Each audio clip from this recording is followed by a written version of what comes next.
ভারত প্রতি মুহূর্তে সে বোঝাতে চায় যে প্রতিবেশী হিসাবে শক্তিশালী। কাঁটাতারের বেড়া মানে কিন্তু একটা অপমান। ভারতের সঙ্গে আমাদের সম্পর্কটার একটা ঐতিহাসিক দিক আছে, একটা রাজনৈতিক দিক আছে, একটা অর্থনৈতিক দিক আছে, একটা ভূ রাজনৈতিক দিকও আছে। হ্যাঁ, শুধু এটা একটা শুধুমাত্র সিম্পল আমাদের প্রতিবেশী এইভাবে আমরা দেখতে পারি না। ঐতিহাসিক যে পটভূমিটা আছে সেটাও যদি দেখি যে 47-এর 14ই আগস্ট এবং 15ই আগস্ট তো ভারত পাকিস্তান হলো। 17ই আগস্ট র্যাডক্লিফ এই জায়গাটা সীমানাটা ভাগ করলেন। কোন সীমানাটা ভাগ করলেন? প্রায় 4.5 লক্ষ বর্গ কিলোমিটার জায়গাকে ভাগ করে দিলেন। সে ভাগ করার মধ্যে ভারতের 5টা রাজ্য পড়লো আর বাংলাদেশের, এখন আমরা যদি 8টা বিভাগ বলি, 8টা বিভাগের মধ্যে 6টা বিভাগ সীমানার পাশাপাশি পড়েছে। এবং এই যে সীমানাটা টেনে দেওয়া হলো, তারপরে আবার 2015 সালে সীমানা একটা সরলীকরণ করা হলো।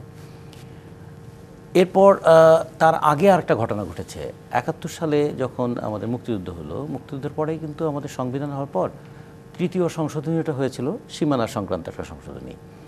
তার আগে একটা ফিরোজ খান নুনের সঙ্গে গান্ধী নুন একটা চুক্তি হয়েছিল যে বাংলাদেশের অভ্যন্তরে ভারতের কিছু গ্রাম পড়েছে, ভারতের অভ্যন্তরে বাংলাদেশের কিছু গ্রাম পড়েছে, যেটাকে আমরা ছিটমহল বলি। তাহলে ছিটমহলগুলো এটা কেমন হলো যে একটা দেশের অভ্যন্তরে আরেকটা দেশ এটা কিভাবে চলবে? তখন একটা চুক্তি হয়েছিল যে আমাদের অভ্যন্তরে যে দেশগুলো, যে অঞ্চলটা আছে সেটা আমাদের হয়ে যাবে, আর তাদের অংশে যেটা আছে তাদের হয়ে যাবে। ভারত সেখানে এই চুক্তি করার পরে কিন্তু এই চুক্তিতে বাগড়া দিল যে ভারত তাতে নিয়ে কিছু ভূমি হারায়। ফলে এটা ভারত তাদের সুপ্রিম কোর্ট পর্যন্ত নিয়ে গেল। ফলে নেহেরু নুন প্যাক্ট করার পরেও এটাকে কিন্তু কার্যকর করা গেল না। এরপরে আমরা 1973 সালে যখন 3য় সংশোধনী আসলো সংবিধানে, সেখানে আমাদের সীমানাটা পুনর্বিন্যাস করা হলো যে আমরা বেরুবাড়ি অংশটা ভারতকে দিয়ে দেবো, আর বিনিময়ে আমাদের দহগ্রাম এবং আঙ্গুরপোতা এবং এখানে 3 বিঘার একটা যে করিডোর আমরা পাবো।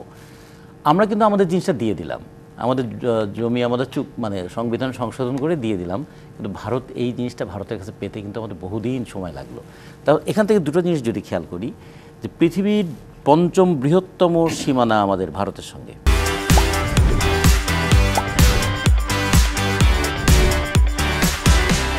এবং পৃথিবীতে 3টা দেশ আছে যে দেশ তার প্রতিবেশীকে কাঁটাতারের বেড়া দিয়ে ঘিরে রেখেছে।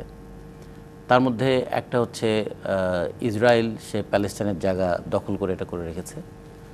আমেরিকা মেক্সিকো থেকে এই তাদের না টেক্সাস কিন্তু মেক্সিকোর অংশ ছিল। আমেরিকানরা টেক্সাসটা মেক্সিকোর কাছ থেকে কেড়ে নিয়ে তারপর সেখানে এখন তারা দেয়াল তোলার একটা কথা বলছে। আর আমাদের ভারত, আমাদের প্রতিবেশী, আমাদের চারপাশে একটা কাঁটাতারের বেড়া করছে।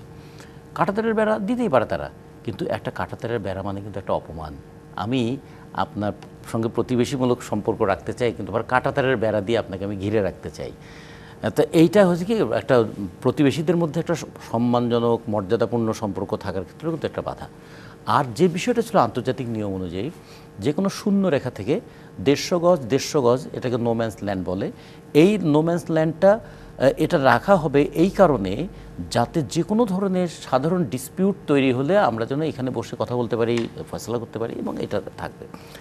আমরা বারবার দেখেছি কাঁটাতারের বেড়া নির্মাণের সময় হোক অথবা অন্য কোনো কারণে হোক, এই নোম্যান্স ল্যান্ডে ভারত একটা করতে চায়। এটা কেন করতে চায় আমি শুধু এটুকু বলে এখন শেষ করি। ভারত করতে চায়, ভারত প্রতি মুহূর্তে সে বোঝাতে চায় যে প্রতিবেশী হিসেবে আমি শক্তিশালী, প্রতিবেশী হিসেবে আমি ভূ রাজনৈতিক কর্তৃত্ব করতে পারি। মঞ্জু ভাই যে 3টা বিষয়ের কথা বলেছেন, যে পানি, সীমান্ত হত্যা এবং বাণিজ্য ঘাটতি, তা ভারত কিন্তু বাণিজ্যতে একে তো ঘাটতি আছে ভারতের সঙ্গে আমাদের, কিন্তু বাণিজ্যে ভারত পিছিয়ে পড়ছে ক্রমাগত। ভারত বাংলাদেশের বাণিজ্যের চাইতে এখন বাংলাদেশ চীন বাণিজ্যে অনেক দূর এগিয়ে গেছে, সেটা আমি পরে একটু হয়তো বলবো। কিন্তু এই জায়গায় ভারতের সবসময় যে বিষয়টা বলে বা চিন্তা করে, একটা সাম্প্রদায়িক উন্মাদনার পরিবেশ থাকলে ভারতের রাজনীতির জন্য তারা এখান থেকে কিছু বেনিফিট নিতে চায়, এবং বাংলাদেশকে চাপের মধ্যে রেখে সে তার নির্বাচনী অথবা রাজনৈতিক ফায়দাটা নিতে চায়, তার নিজস্ব অভ্যন্তরীণ রাজনীতিতে।